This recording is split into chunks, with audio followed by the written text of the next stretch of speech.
Well, good afternoon, everyone, and I want to thank everyone for sticking around for the last presentation. You know that they save the best for last, and that's certainly true today. And no one likes being the last, but I do think that we have a really, hopefully, informative and entertaining presentation for you, panel discussion for you today. So I think you'll find it worth your time. As Amanda said, my name is Rob Ross, and I'm a Senior Government Affairs Representative for Arizona Public Service. I think the senior is because of my gray hair. It's not because I'm smart or intelligent or anything. But before we begin, and I'm sorry, I'm happy to be joined today by Travis Bruner from the Grand Canyon Trust, L.L.P. Barton from SRP, and Amanda Reeve, who everyone knows from Snell and Wilmer. So before we begin this afternoon's panel, I wanted to just take a quick moment and provide some background to help everyone understand why we're doing this panel today. And I mean, to make a long story short, I would just say that our main objective today is to make the argument for engagement over litigation, legislation, protest, confrontation, whatever you want to call it. And while this panel is particularly directed towards policymakers and staff and elected officials, kind of to this side of the room. Regardless of that, I think you'll find that the stories and experiences that we share today are, if nothing else, interesting and hopefully informative. So with that said, I'm just going to share a quick story that again kind of illustrates the principle that we're trying to get across today. And the story that I would share is that several years ago, when I was working for Navajo County, one night I found myself at a meeting in Heber, Arizona, where a large crowd of about 100 local residents, which is a large crowd for Heber, in case any of you have been to Heber, had gathered to speak to our county supervisors about a series of rules that had recently been proposed by the Forest Service.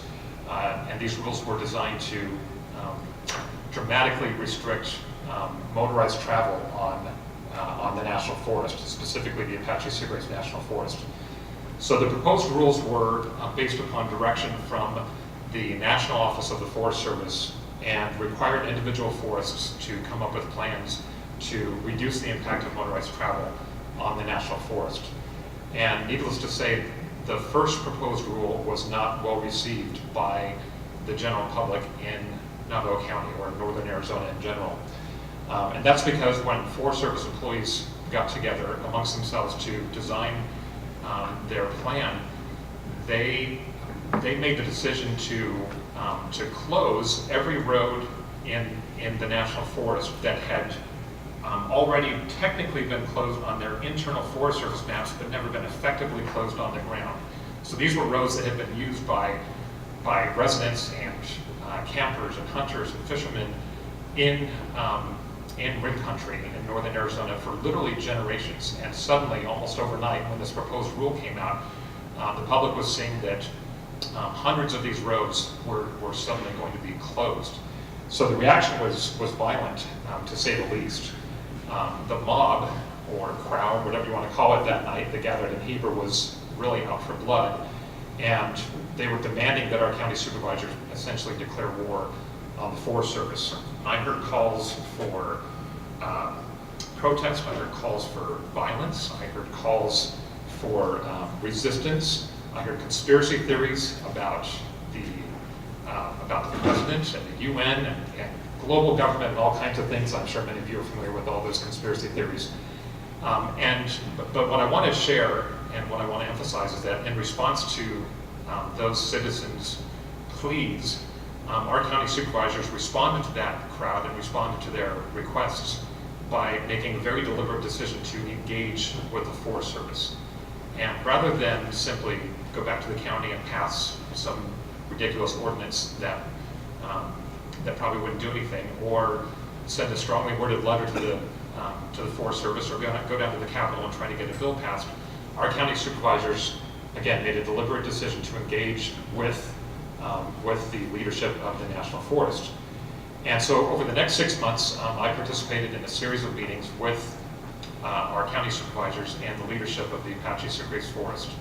And it was a remarkable process because we literally sat down for hours and almost, it seemed like days at a time, with these Forest Service bureaucrats, and I say that with all due respect, and went over the maps, went over the plans, and I knew we were making progress when we were literally identifying and discussing, sometimes at length, individual roads that might have only gone a mile or two, and explaining, our county supervisors were explaining why those roads should remain open and why they were important to the recreation economy of that area of the county.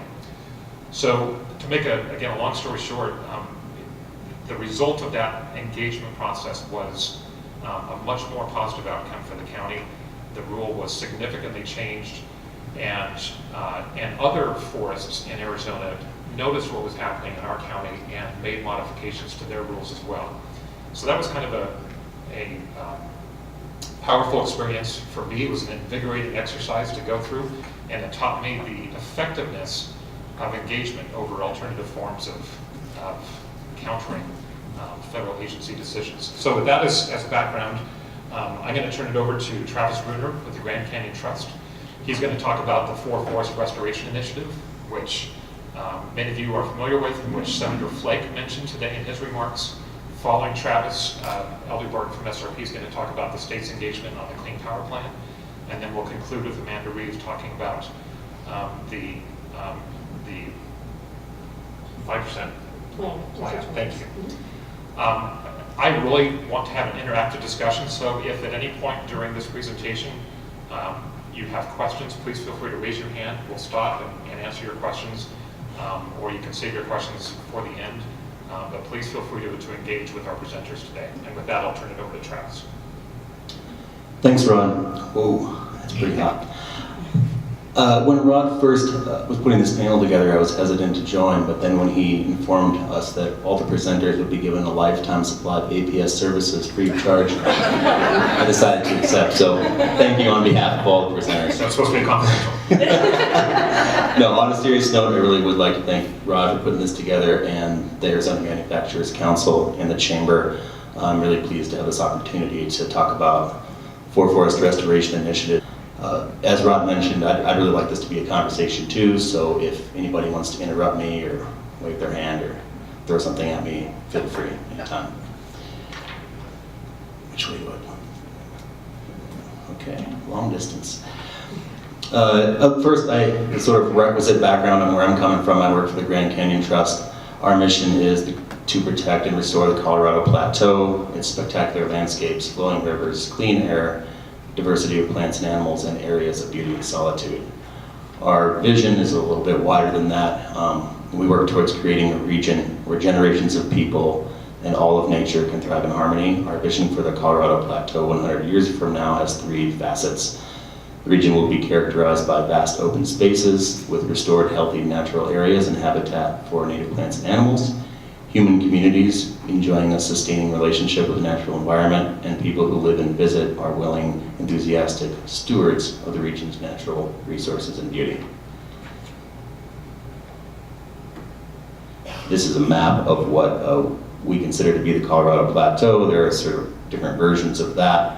Grand Canyon Trust started as a sort of Protect the Grand Canyon organization and then expanded into all of these areas. In the kind of southwestern edge of that is the Mogollon Rim, and that's kind of as far as we go. When you drop off the rim, that's outside of the area we work in. So Forest Restoration Initiative is right on that edge. And I often tell people I really do love maps, and I think that's why I ended up working in the conservation world, is because I get to spend half of my time staring at maps in great detail. So I'm just going to leave it up there for a while for you all to enjoy. This does show, hopefully, the area that Forest Restoration Initiative addresses. It's 2.4 million acres in northern Arizona, and the 4 forests are the Kaibab, the Coconino, the Tonto, and the Apache Sitgreaves National Forests. As I get a little bit deeper into the conversation about where we're at with this initiative, it'll become clear that things have been sort of divided in an east-west fashion. The western edge, the western half of this, basically 1.2 million acres, the environmental impact statement record of decision has been made, and we're in the implementation phase there. There are some challenges there I'll talk about later, but that environmental analysis work is done, and then now we're working on the eastern half. So as I mentioned at the beginning, the really interesting thing about this initiative is that it's brought together state agencies like Arizona Game and Fish, State Forestry, State Lands Department, and along with organizations like the Grand Canyon Trust, other environmental organizations like the Sierra Club, the Center for Biological Diversity, a number of counties, cities. SRP participates in the collaboration. Buchanan Davis, who's here with us today and represents Senator Flake, often attends our meetings. Just an incredibly diverse group of folks, all focused on this mission, which is to restore ecological resilience and function across those 2.4 million acres of ponderosa pine in northern Arizona. I'm forgetting to advance the slides. There's the mission I just read, and now to the next slide. So this is some of the, I like to refer to it as tree huggers, tree sellers, tree growers, and tree cutters, all working together in the Forest Restoration Initiative. And this is a great slide because it shows a photo that includes all those categories of folks. You have somebody from the Center for Biological Diversity there, someone from the Forest Service, a representative of counties, and a representative from the timber industry. And we're all out there in the field talking about what's the best way to do some mechanical thinning of these forests to reduce the potential for severe, destructive, community-threatening wildfire in a way that is also ecologically beneficial. And in a large part, we really all come together about what the basic tenets of that plan should be. And here are, I'm remembering, here are some of those basic tenets. So what we've all agreed upon is that this landscape scale restoration across those 4 forests should promote healthy, diverse forests that support natural fire regimes and pose little threat of destructive wildfire. The Wallow Fire and Rodeo Chodesky Fire were created a lot of impetus and momentum for this program. Second, to foster abundant populations of native plants and animals. That's of course something that draws in folks like the Grand Canyon Trust, Center for Biological Diversity, and Sierra Club. Support thriving communities while improving aesthetic values and providing opportunities for people and communities engaged in sustainable forest activities, including recreation and forest product industries. That one's a really long-winded way of saying that this is really economically beneficial to a lot of these communities. We have a lot of jobs are being created by the small timber industries and small companies in the timber industry that are working on forefry, and there's also a lot of money brought in through recreation in those areas that will be improved through the work that forefry is doing. When Senator Flake spoke, he mentioned forefry, mentioned the sort of trees per acre issue, and that's something that we've all come together around, that the forests have become much more dense than they used to be, and that what we're trying to do is space them out more, leave the older, bigger trees, make them look a little more like they used to look, so that natural fire can burn through in the way that it used to, and in a way that doesn't threaten communities, and at the same time stimulate the economies of those places that are doing the thinning operations. So honing in a little bit more on the different aspects of that common vision, to promoting healthy, diverse forests and fire regimes, I wanted to put a picture up from one of those big fires that you all probably remember. That's a photo from the Wallow Fire. And the Wallow Fire in 2011 and the Rodeo Chodesky Fire in 2002 were both around 500,000 acres in the White Mountains, and that's exactly where we're doing this work right now. So part of what we're doing here is trying to avoid that kind of fire in the future that is not only destructive to wildlife habitat, destructive to communities, but also incredibly expensive. The Rodeo Chodesky Fire cost over $300 million in fire suppression costs and property damage. The Wallow Fire cost well over $80 million in fire suppression only. And the federal government spends, in 2015, spent over $2 billion suppressing fire. So if we can restore these forests in a way that allows fire to burn through in a way that doesn't threaten communities and help folks make some money thinning those trees out on the side, that the economic returns are really huge. We could turn something that's deep into the red into something that's in the black, and that's really the goal here. Travis, did you have pictures of those? Sorry. I keep forgetting that. Sorry, I usually don't speak with PowerPoints. All right, got caught up there. Oh, there was the fire photo I said you were looking at that you weren't.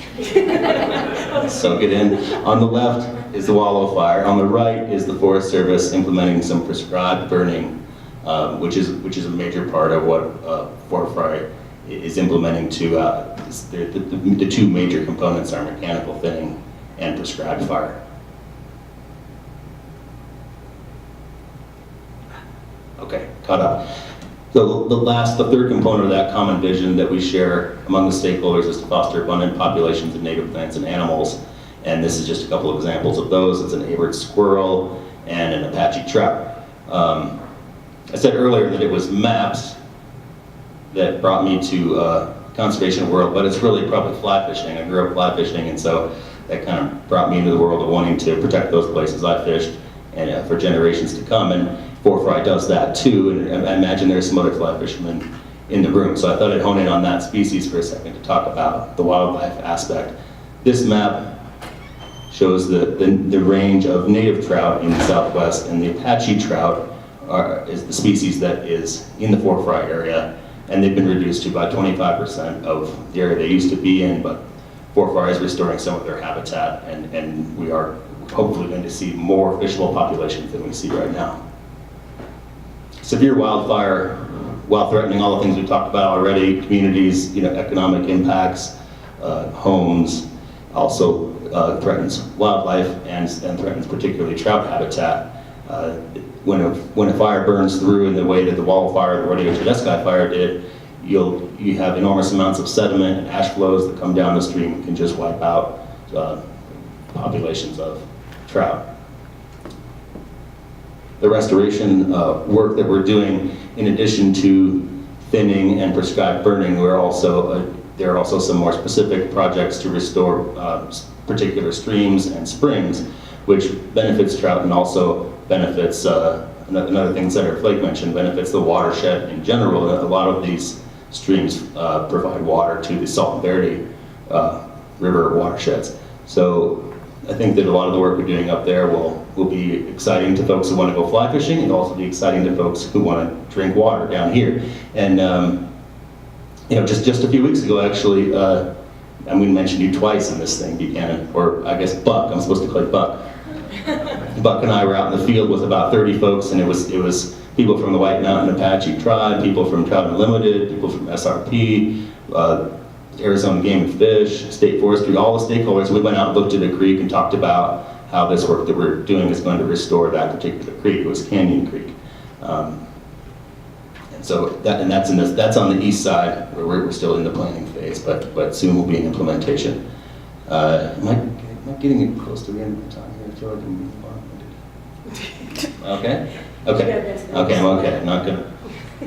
I am going to advance the slide.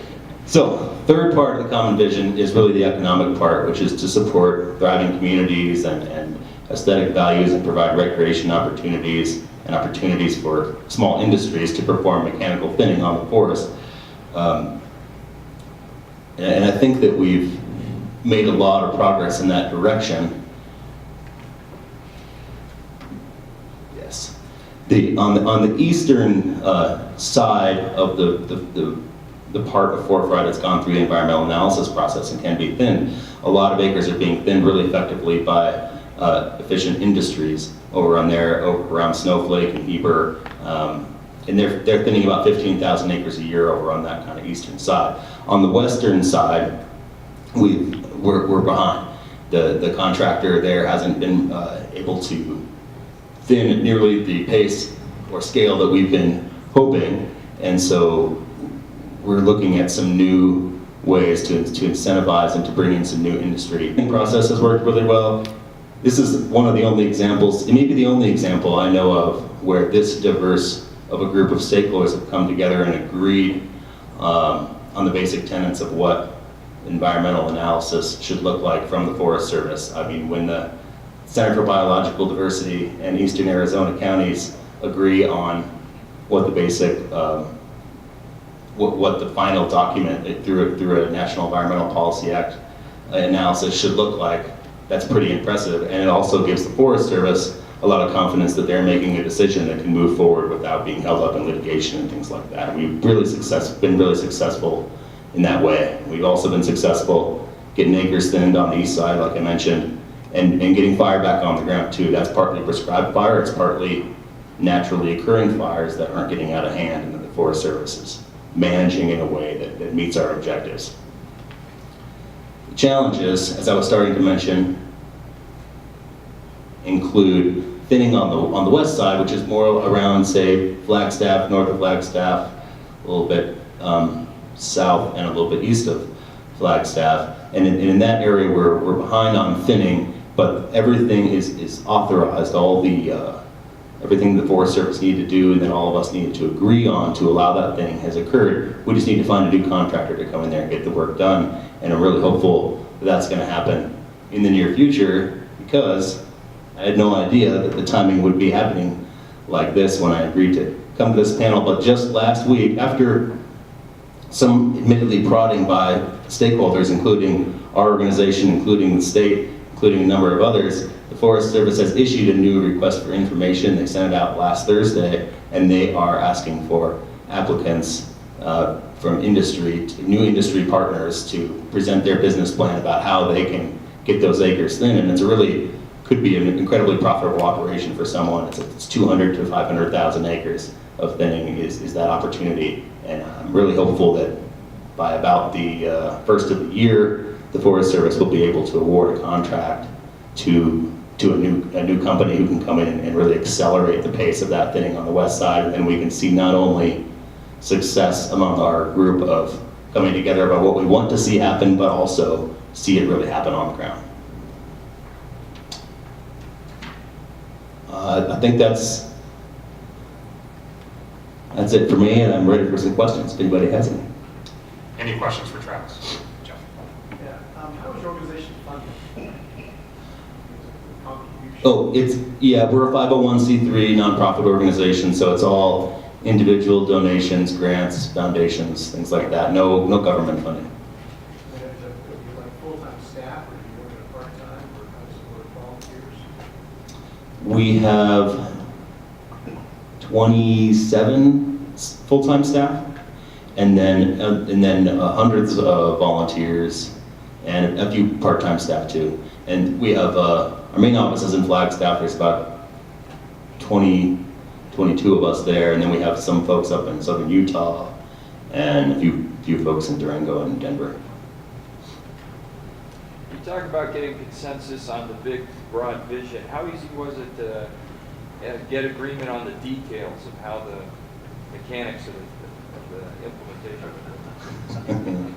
That's a really good question. Yeah, so there was, from the beginning, I think, that's sort of debatable. Probably 20 years ago or something like that is what a lot of people would describe as the beginning. But kind of 2009, really for Fry, when we started calling it that. There was consensus about those bigger vision things, but there were sticking points for sure. The biggest one is how big a trees we're going to cut, right? So there's some debate about, there's a lot of different ways of looking at this. Some folks are thinking about what we should decide which trees to cut and how many to cut based on economics. Some people are thinking we want to make the forest look like we think it used to, although there's not completely clear evidence about exactly what it used to. There's this story that people often recite about how 100 years ago, or maybe more like 1850, before we started logging up there, that you could ride a horse at full speed through the forest up there because it was so sort of open and park-like. And so some folks think there ought to be 20 or 30 trees per acre, and some folks think there ought to be 60, or some folks think somewhere in between. So how many trees per acre and how big a diameter of trees should be cut were the big sticking points. And this was worked out through a sort of a document over the course of probably a year and a half, and it was certainly contentious. But we came up with, and I say we, but this was before I was involved, to be totally clear, but we have a document called the Large Tree Retention, or Old Growth and Large Tree Retention Strategy. And so what it outlines is basically, there was wide agreement about not cutting old growth trees, right? Which can be identified not so much by diameter, but also by sort of coloration. They start looking a little more yellow than other trees, and there are other ways to tell their age. No one was advocating for cutting old trees, but there was some debate about whether they should go up to 15 inches in diameter, or 16 inches in diameter, or 17 inches in diameter. The debate was all in there, right? And so this document that eventually all the stakeholders agreed on said it doesn't have a number, it didn't settle on an exact number.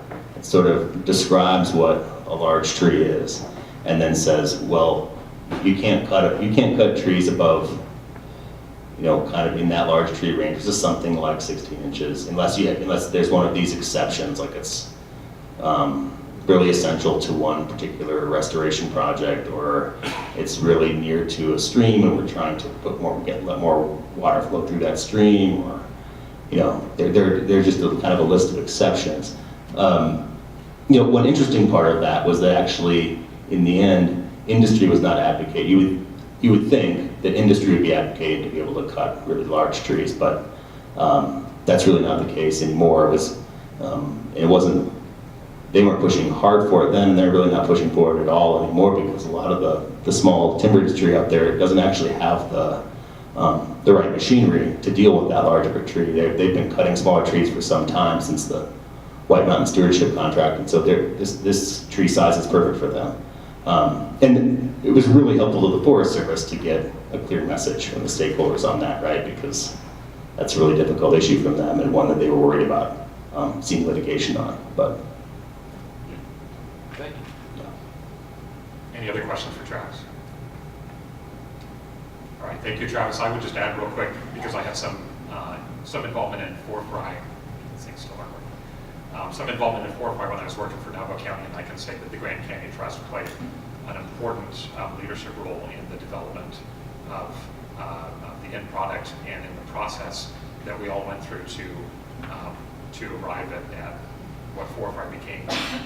And going back to the large diameter tree issue, that was an issue that there was a lot of disagreement on, and as a county, we felt like a diameter cap was frankly scientifically unfounded, but we were willing to, and everyone else was willing to compromise a little bit to see something get done. And this statement that we consistently made was that we'd rather see 1 million acres of trees get thinned over 20 years than hold firm to our principle of opposing a diameter cap and see nothing get done, which was really the choice we were facing. So I think the story of forthright is one of compromise, collaboration, and it's resulting in today 15,000 acres a year being thinned on the east side, and hopefully with the new RFI we'll start to see some significant additional acres getting thinned on the west side as well. So thank you, Travis. thanks. Elvy. Thank you. Good afternoon. Today I'll be speaking on stakeholder collaboration and the Clean Power Plan. As many of you know, the Clean Power Plan was the EPA's rule to regulate carbon emissions from existing power plants. So the focus of my presentation will be on the collaborative state efforts to modify the proposed Clean Power Plan rule that occurred when the proposed rule was published in June of 2014. In October of 2014, the EPA extended the comment deadline from hearing back from numerous stakeholders, and then on December 2014 was when the rule comment deadline ended. In October 2015, the final Clean Power Plan was published, and finally in February 2016, the Clean Power Plan was stayed by the U.S. Supreme Court. Now there's much more history that comes before and after this time frame, but for purposes of my presentation, I will focus on this time frame.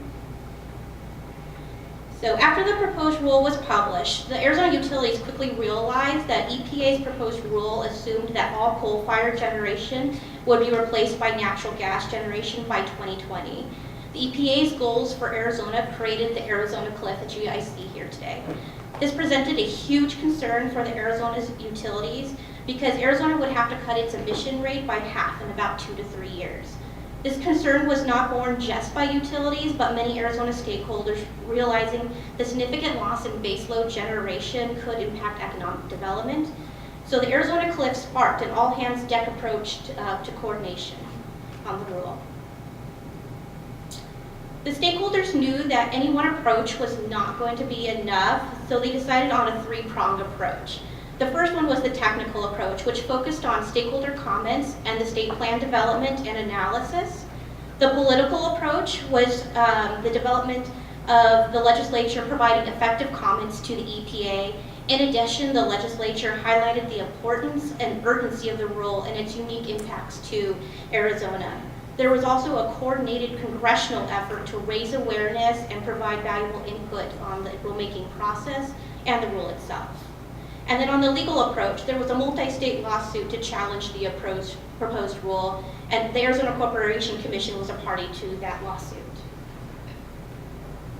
On stakeholder coordination, most of the attention was focused on the technical approach on stakeholder coordination. On the utility coordination, there was the Arizona Utilities Group, which is comprised of the Arizona Electric Power Cooperative, APS, SRP, Tucson Electric Power, and Unisource Energy Services, and they all came together to formulate comments to the EPA. In an 82-page letter to the EPA, the Arizona Utilities Group was able to clearly articulate the complex problems with the proposed rule and how Arizona's proposed rate would threaten electric system reliability and create enormous financial burdens for customers. The next bubble was on the state agency coordination.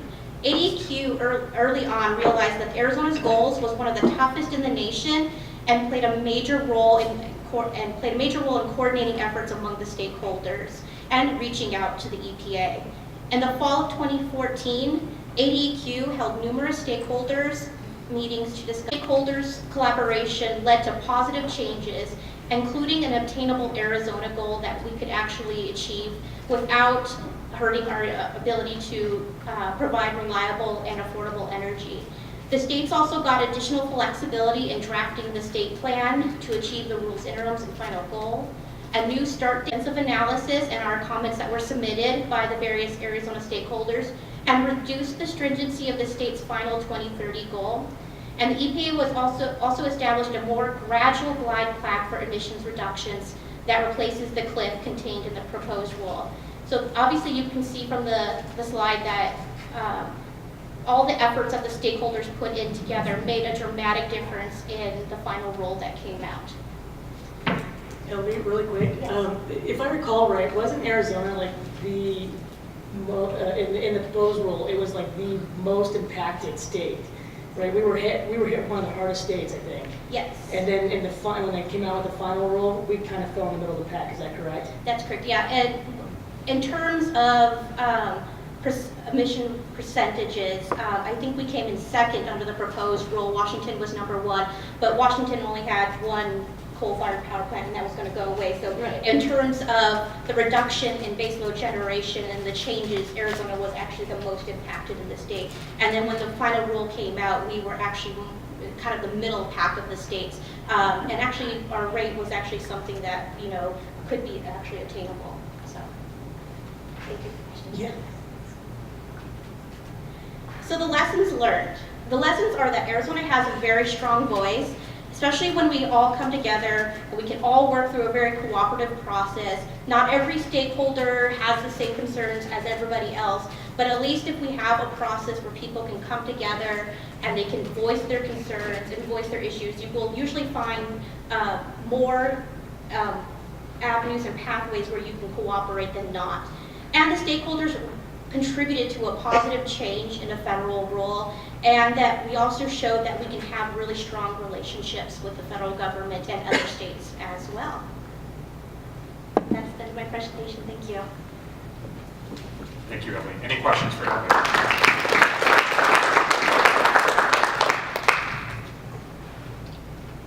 Megan? Can you give us a status update of where that stakeholder process is right now, with the stay and everything? So the Clean Power Plan is still currently stayed. In February of this year, President Trump issued an executive order that required the EPA to review the Clean Power Plan and come up essentially with a plan of how to handle it moving forward. EPA has indicated that they're going to do a two-step approach of repealing the Clean Power Plan and then coming up with a possible replacement.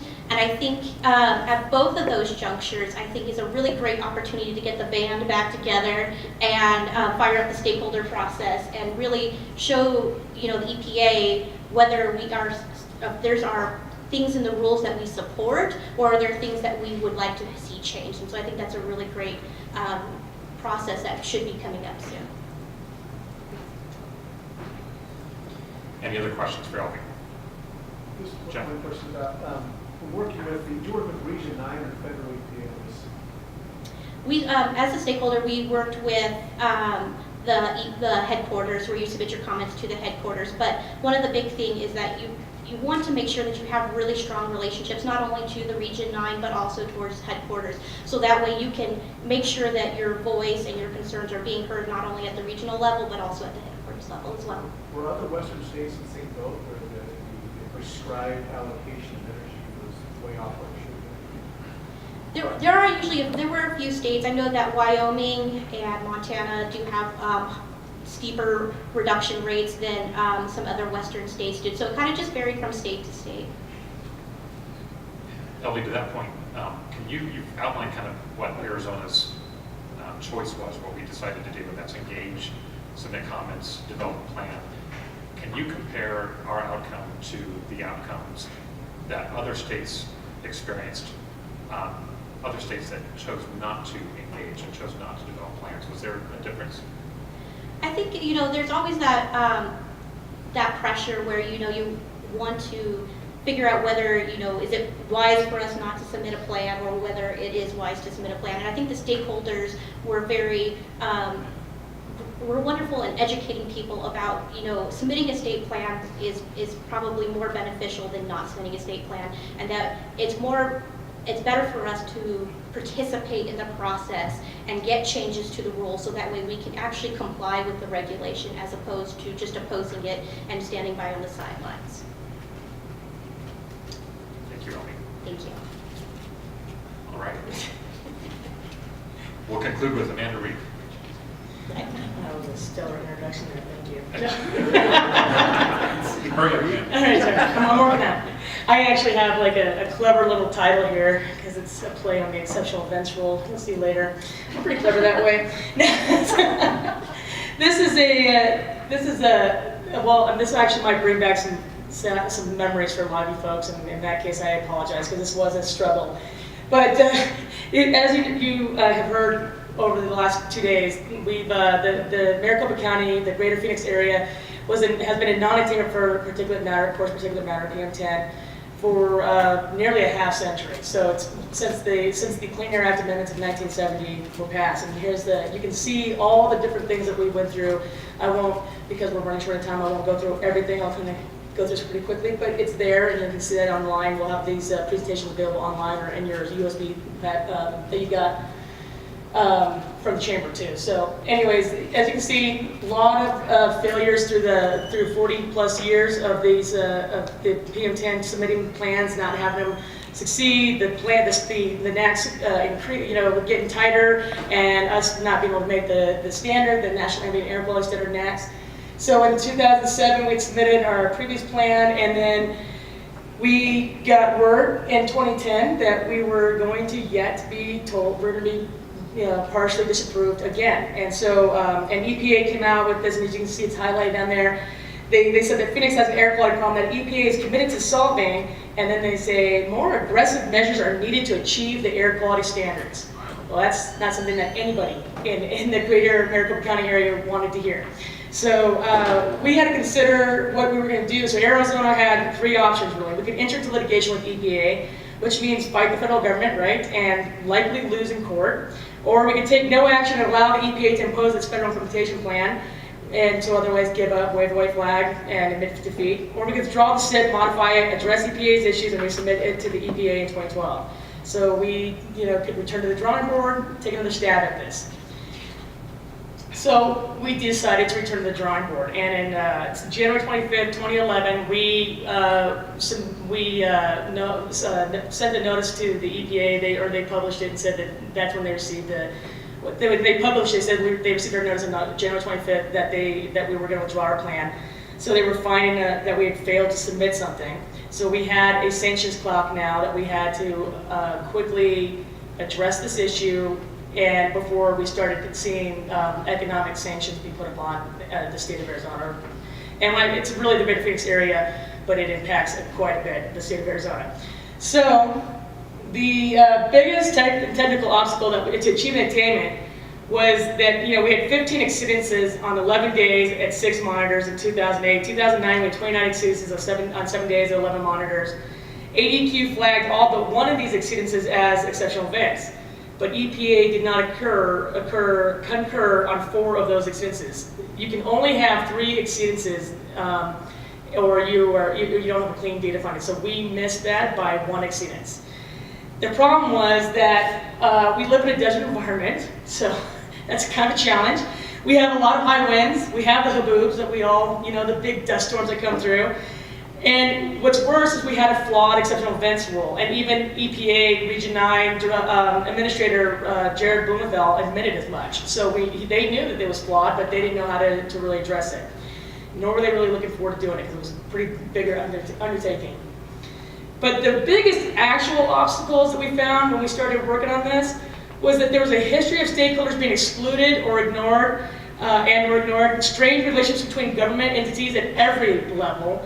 There was no communication or open dialogues happening. There was secrecy in the plan development process, and there was a complete and total distrust amongst everybody that was involved. Nobody trusted anybody. And I love this quote where it says, "Most people do not listen with the intent to understand, they listen with the intent to reply." Because what we were seeing was everybody was talking about these issues, and right away, as someone brings up an issue, somebody else already had an answer for that, and it didn't even really address the issue, and we were just like, wow, what is going on here? So we realized that we had to kind of bring everybody together to discuss this and understand things, and so that was the path we developed going forward. We realized that all concerns needed to be, they deserved objective consideration. We had to listen with the intent to understand what is really at the crux of everything that we're dealing with. Like, what's our real problem here? We invited all impacted entities to participate in the process, so we had a very comprehensive, inclusive stakeholder process, and then we had to determine the real impediments to the attainment, and so we worked the problem, and we came to the table with solutions. So this was the new updated stakeholder process where everybody was involved. So there was actually more participants at the table, and there's quite a few. And when I looked at this, I realized, I left off the legislature and the governor's office because they were also there. Kind of key, but that's okay. So we had active listening happening because we had everybody there at the table. Everybody they got to speak and talk about the issues that were impacting their industry or their members or whatever, and we actually did have substantive discussions. What we did not allow was disruptive commentary. It doesn't do any good to lob bombs out there and walk away. It didn't do any good to call names or to point fingers and say you are doing this. We realized that we had to find a solution, and we couldn't do that if we were arguing and yelling at each other all the time. Part of this process meant we had to really listen and understand, right? That's paramount. So we brought in all these key players here. You'll see we had a couple of them come in and talk to the Environment Committee at the State House. So you have Director Darwin from ADQ, you have Colleen McCann from US EPA, Region 9, we had Bill Wiley from Maricopa County Air Quality Department, you have Lindy Bauer from the Maricopa Association of Governments, Kevin Beastie from ADOT, Sandy Barr from Sierra Club. See, nobody's point of view was being dismissed. Everybody had to be heard out. And then you had the rock products, you had the general contractors, the home builders, the Farm Bureau, the Cattlemen's Association, and then we had DEQ back up there again to help because we were getting inundated with information. So we realized that there was a huge community out there that wasn't aware that they may not be really aware why the speed limit on a dirt road is 15 miles per hour. Well, it's because if you travel 50 miles per hour, you're not kicking up that much dust. But if you're driving over that, you have a huge, dust emissions coming off, and that's a problem. So we decided we had to figure out a way to educate better and to help the uncommitted community understand how they could be part of the solution too. So that's when we started working the problem. And the most amazing thing happened. It was really pretty cool. In about 31 days, we came up with a concept of what we wanted to do. And then we sat down and we hammered out legislation to get us to that point. And with all the stakeholders involved, and everybody, there was no way this legislation was going to go through unless we had consensus from every single stakeholder. So we sat down, and in 31 days, we're almost at the end of session, and we managed to develop this concept, which was, we decided, well, hey, you know, ADQ said, well, we could better notify businesses when we think there's going to be a high wind day, and then they could put in their additional measures before the high winds come through, instead of when the high winds are coming through and they're already violating, right? So we're like, let's better notify the people out there, give them like a dust forecast notification system. And then we thought, well, we could also do a dust action general permit, which wouldn't have any fees involved in it, because we didn't want this to be a moneymaker, obviously, for the government, but we wanted it to be an educational resource tool. So we decided we'd do a dust action general permit that we would, use to give to the unpermitted community and say, hey, did you know that this big lot that you have out here next to your house that you own, you could better control the dust emissions so it doesn't cause you to have health issues or to have us go further into non-attainment. And so we thought, well, this is a great idea. Then we're not actually coming up with more aggressive measures for the regulated community. We're coming up with tools for them to better understand their role in it and to help them better prepare for dealing with a high wind day. So we did that, and like I said, in 31 days, which is amazing. Like that's really remarkable. And it passed out of the House out of the Senate with 30 with unanimous support. So all 30 members voted for it. Republicans and Democrats alike voted for this. What could look like additional regulatory measures on businesses, but we made sure that every stakeholder let them know how important it was that this was happening, and that it really wasn't additional regulatory measures, but actually educational resource tools. And then it passed out of the House with a 60-0 vote, so unanimous support again, and then was quickly signed by the governor. So I love this quote from Henry Ford, because it's so very perfect for what we've seen and heard from Arizona constantly.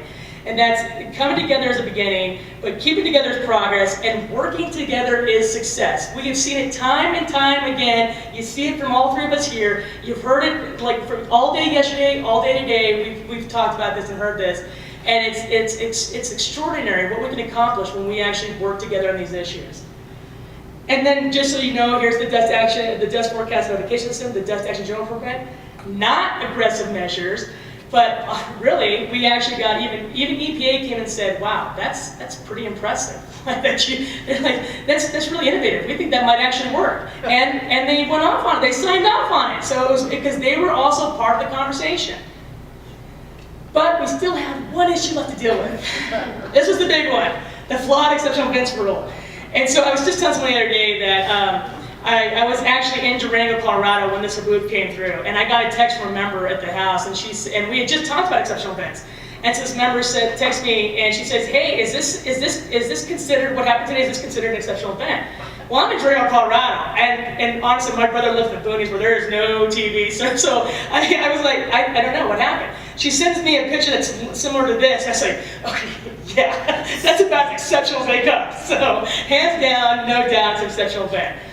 But we still had to do a lot of work to convince EPA. Not that, EPA recognized it was an exceptional event, but because of the way that their rule was, we spent over $100,000 just to prove that this was an exceptional event. It's kind of crazy. And it was like, I think, a 218-page document that we had to submit. So we knew we had to address this issue. And the one thing is that we started soliciting, at the time it was Representative Flake, now U.S. Senator Flake. But we said, hey, we need help, because they don't want to, the EPA really didn't want to take on the burden of the rule. They were like, yeah, we're going to kind of work on it. And they were kind of working on it, but not like overly seriously. And we said, we need some help. And it was, the exceptional events rule, the reason it even came about was because of Congress pushing legislation saying that they needed to create some kind of a exceptional events rule to deal with these natural issues and other things. And so we approached Senator Flake, or Representative Flake at the time, and said, we really need help. We need to get EPA to take this serious, because it's causing we're never going to be in attainment if they do not find a way to do this, and we're always going to be in debt from spending countless hours and a crazy amount of money to do these reports that should be really easy. So he started getting involved and started working on this issue with us and came up with what was the CLEAR Act. So that was the Common Sense Legislative Exceptional Events Reform, I think. I'm looking at Chuck and Buck for confirmation, and they're both like, yeah, sounds good. So that's what it was. And so we worked on that, and that kind of got, when he started talking about this a lot, and then he started working with actually EPA under the Obama administration, mind you, and said, you guys need to take this seriously. Well, he had a perfect opportunity because Gina McCarthy was just coming through to she wanted to get confirmed for administrator.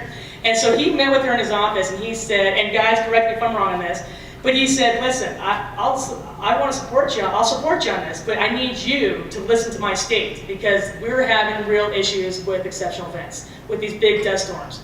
And you need to talk to them and find out what's going on and how we can best address the rules so that it will make sense and it doesn't be overly burdened and costly to our state, and that it'll actually do what the purpose was from Congress in the first place. And she agreed. So he supported her to go through, and she kept her word, and he kept his, and he got that meeting set up.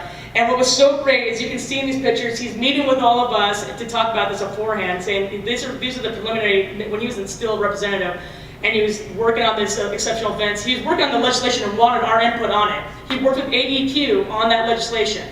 Then he said, okay, now we're going to do a meeting. He's like, okay, this is great, but I need EPA to talk to you guys so they can hear this directly. So then he set up that meeting after he got her approved, or after he supported her approval. He set the meeting, but then the government shut down. When the meeting was scheduled, the government shuts down, and so we were like, oh my gosh. And so really, I'm not going to lie, a lot of us thought, well, that meeting's never going to happen now. But no, to Senator Fleck's credit, he set that meeting back up just a few weeks later, and they did hear us. We had them on the phone with us. They heard us, and they've been working, revamping that rule. It still needs a little work, but they did come out and do a rule. They finally published their proposed rule, and not only did they publish the rule, but then they decided, and actually listened to a lot of our concerns, but then they held a hearing in Arizona, in Phoenix, Arizona. They held their hearing on this rule, which was really a testament to the work of it was all of us, and it was all of you in this room, because this was a huge thing. You saw that these meetings were held at the chamber. That's the Arizona chamber right there. Lynn Hammer helped facilitate these meetings. So it was great because we held these meetings at the chamber. We brought people in, not just chamber members, but others, held them there with them, and that's where we also had the phone calls with EPA. And so as a result, they actually held the hearing here in Arizona for us to work on that rule with them. And then we get the good news. Hey, we're going to get a clean data finding, and our SIP is going to be approved. 43 years in the making, we finally get both things that we've been trying to achieve for over 43 years, right? For 40 years. So we did get this rule, it finally came through, and you can see that that even Denny Barney, who was the supervisor chairman at the time, says that today's announcement is 43 years in the making. It's been exceptionally difficult, but thanks to our partnerships, the dedication to achieving compliance and increased awareness, we have successfully found a solution that meets the federal standards and improves our air quality. Eric Massey said this about the process, and I won't read the whole thing, but I will say that he talked about how this process brought a diverse group of people and organizations together, allowed for the expressions of each unique and sometimes opposing viewpoint. But through active listening and responding to each other's individual concerns, we were able to develop a consensus approach to an extremely complicated problem and achieve our goal of producing a plan that meets Maricopa County's needs and EPA's requirements. That is really huge, and that's a testament to everybody here, who especially sat through a lot of those horrendous meetings. And what's even more awesome than that is that EPA themselves came and spoke at one of our air quality conferences, and they said that this was a very collaborative effort, and it was a model for future SIP actions. That is huge. That's a real testament to Arizona. And that's why this works. When we're working together, we really do make amazing achievements. So With that, I will end with, it's amazing what you can accomplish if you do not care who gets the credit, because nobody cared. They just wanted to make sure that we finally got what we needed to for the entire state so that it didn't harm anybody. And that's why I'm proud to be here in Arizona, because we have such an amazing team. So amazing people to work with, and it's a great, I'm so glad that we've heard all these examples today and what we've heard all through yesterday and today. Everybody's talked about it, so it's pretty awesome.